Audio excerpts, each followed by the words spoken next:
Welcome to Audiobook 365 Stories. Johanna, Johanna, wake up, my dear. Do you know what time it is? I need to go to Alderman Judd's house soon, and I haven't eaten breakfast yet. Your mother has gone to Parson Lupin's. Johanna, dear, can you hear me? Mr. Oakley, who makes glasses, said this outside Johanna's room. After a moment, Johanna replied softly, "I'm coming, Dad. I'll be down in a moment. Don't rush, my dear, take your time." Mr. Oakley went back downstairs and sat in the room behind the shop. Soon, Johanna, his beloved daughter, joined him. She was really beautiful and graceful. She was 18 years old, but she looked younger. Her face showed sweetness and intelligence, which seemed to challenge aging. Her hair was shiny black, and her eyes were deep blue. She didn't have a strong or stern beauty, but her face showed grace and sweetness. You could look at her face all day, like reading a fascinating book that makes you feel happy and thoughtful. Her voice had a hint of sadness, making it sound even more musical, though sad. It seemed to show that deep down in her heart, there was some sorrow or unspoken grief. Maybe there was a dream she had that seemed impossible to achieve, or a memory of past happiness that turned into sadness. It was like a cloud covering the sunny sky, casting a shadow, but still letting some brightness shine through, though the sadness was still there. "I made you wait, Dad," she said, hugging her father. "Don't worry, dear.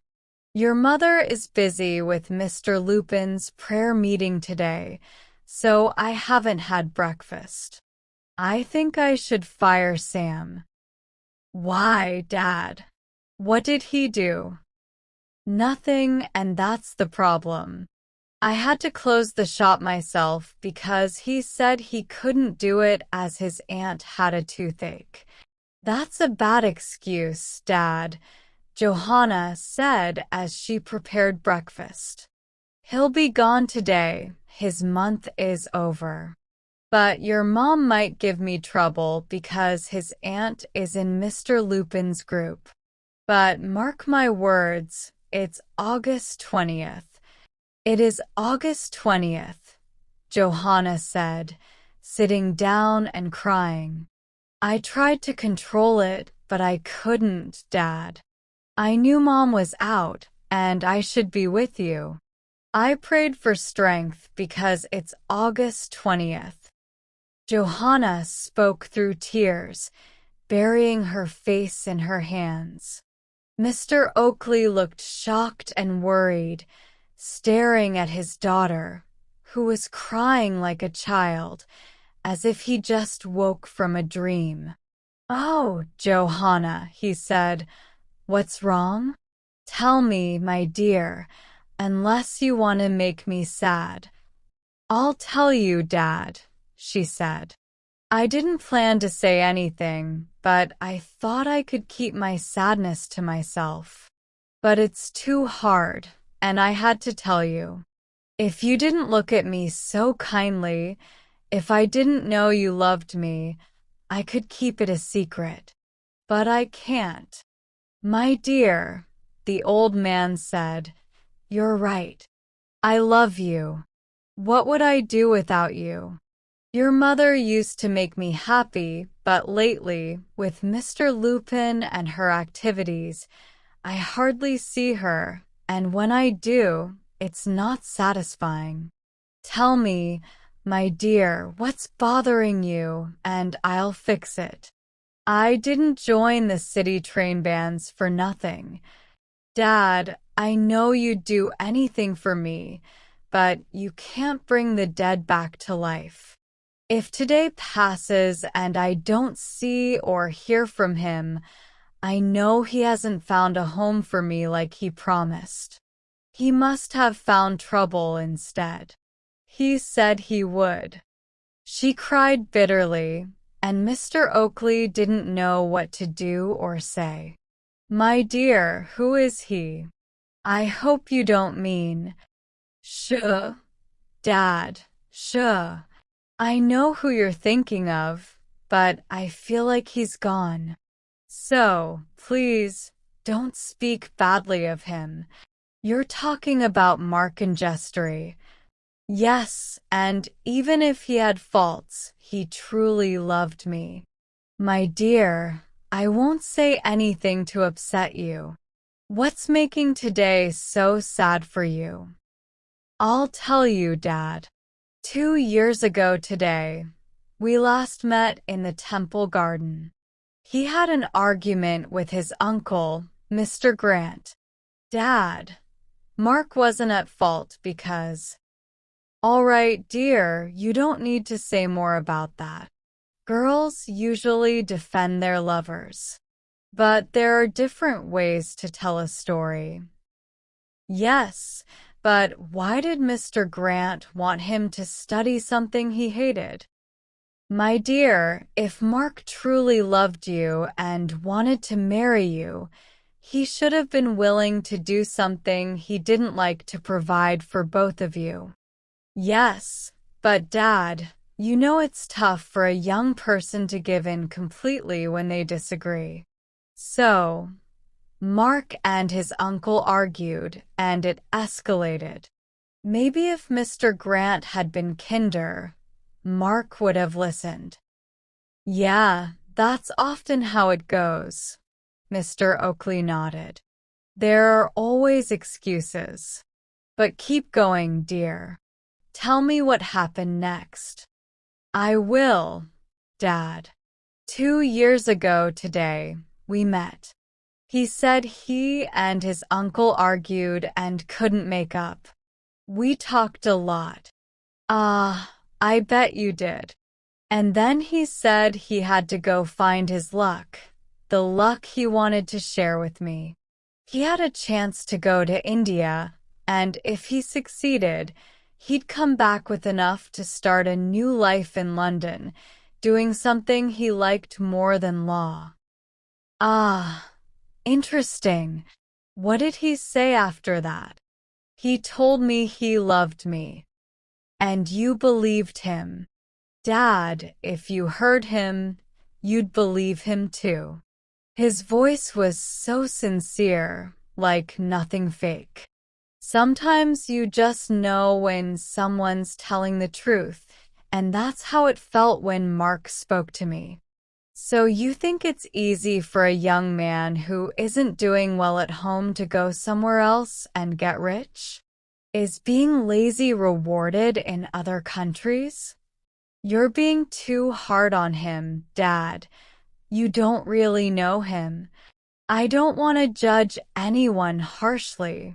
You probably understand him better than I do since you know him more personally. Go ahead and tell me everything. We agreed, Dad, that on this day 2 years ago, he'd either come to me or send a message about where he was. If I didn't hear from him, I was supposed to think the worst, and I can't help but think that now. But it's not the end of the day yet. I know, but I'm not very hopeful, Dad. Do you think dreams can predict the future? I'm not sure, my child. I don't usually believe something just because I dreamed it, but I've heard some stories where dreams turned out to be true.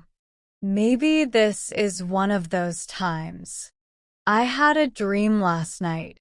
I was sitting on the beach, and all I could see was endless water. The waves were loud, and the wind was getting stronger. In the distance, I saw a ship fighting the waves. Sometimes the waves lifted it high, and other times it sank deep. I could only see the top of the mast. The storm kept getting worse, and I heard a strange sound. A flash of light showed me they were trying to get help. Father, I knew Mark and Jestry was on that ship. My heart told me, but I couldn't do anything to help.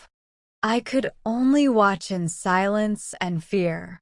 Then I heard a cry, a loud, wailing cry that told me the ship's fate. I saw it break apart and then silence. But soon after, there was another cry, the desperate cry of those who sank with the ship. It was a terrible sound, one that stays with you and haunts your dreams.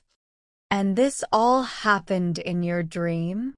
Yes, Father, it did. And you couldn't do anything to help? No, I couldn't. I felt completely powerless. It sounds very sad. It was, and it gets worse. The ship sank, and the cry I heard was from those clinging to the wreckage, barely holding on to hope. They had nowhere else to turn for safety. Nowhere. Everything was lost, and despair filled the air. I wanted to scream, to beg for mercy for those brave souls who trusted their lives to the sea. As I strained to help, I saw a small figure in the water. It was a man clinging to a piece of the wreckage. I knew it was Mark and Jestry. But, my dear, you can't be upset by a dream. It made me sad. I reached out to save him. I heard him cry out my name, pleading for help. But it was hopeless. He fought the waves as hard as he could. He couldn't hold on any longer, and I watched him vanish before my eyes. Don't say you saw him, my dear. Say you think you saw him. It was a thought I won't forget for a long time. Well, my dear, it's just a dream. And regardless of anything concerning Mark and Jestry that might upset you, you made a rather foolish agreement. Think about all the problems he might face in keeping his promise to you. You know I care a lot about your happiness. If Mark had been a good and hard-working man, I wouldn't have objected to your relationship. But believe me, Johanna, a young man who spends money easily but can't earn any is not the best choice for a husband, and that was Mark and Jestry. But let's keep this between us. We won't tell your mother. If you can tell me where and how he left England, I'll try to find out what happened to him, despite my concerns. I don't know anything else, Father. We said goodbye and never saw each other again. All right, Johanna, stop crying. As I go to Alderman Judd's, I'll think about it. Maybe things aren't as bad as they seem. Mark is a decent-looking lad, and he's probably smart if he puts his mind to it. But if he's wandering around aimlessly, you're better off without him. And as for him being dead, don't jump to conclusions. These types of guys have a way of popping back up somehow, like a bad penny. The spectacle maker's kind tone offered more comfort than his words. Johanna was glad she told her father about Mark and Jestry. Now she had someone to talk to about him without hiding her feelings. After her father left, she felt better, like some of the fear from her dream had disappeared. She sat quietly for a while, lost in thought, until Sam, the shop boy, came into the room and said, "Miss Johanna, what if I go to the docks and try to find Mr. Mark and Jestry for you?" I overheard everything, and if I find him, I'll sort him out." "What do you mean?" Johanna asked. "I mean, I won't stand for it. Didn't I tell you more than 3 weeks ago that you're the one I'm fond of? Didn't I say that when my aunt passed away, I'd inherit the soap and candle business and make you my wife?" Johanna didn't say anything back. She just got up and left the room. Her heart was too full of sadness and worry to laugh at Sam's affectionate words like she usually did. So, Sam was left to think about his feelings all alone. Darn it," he muttered when he went back to the shop. "I always thought there was some other guy, and now I know it. I'm so mad I could tear my hair out for ever agreeing to work here. Curse him. I hope he's at the bottom of the sea, eaten up by now. Oh, I'd love to smash everything. If I had my way, I'd just march right into society and show them what's what, and they'd all go down." In his anger, Mr. Sam accidentally knocked over a display of spectacles, causing them to crash loudly. This wasn't part of his plan to show society what's what, and he knew Mr. Oakley wouldn't be happy about it. "I've really done it this time," he muttered. "But no worries. I'll try my old trick whenever I break something. I'll blame it on old Oakley. He's so gullible. You can make him believe anything. Remember this morning when he believed I couldn't work because I said my aunt had a toothache? That was a good one. But I'll get back at that guy who took Johanna away from me. I'll show him what a broken heart can do. He won't live long enough to need a pair of spectacles. Mark my words. My name's Sam Bolt, after all."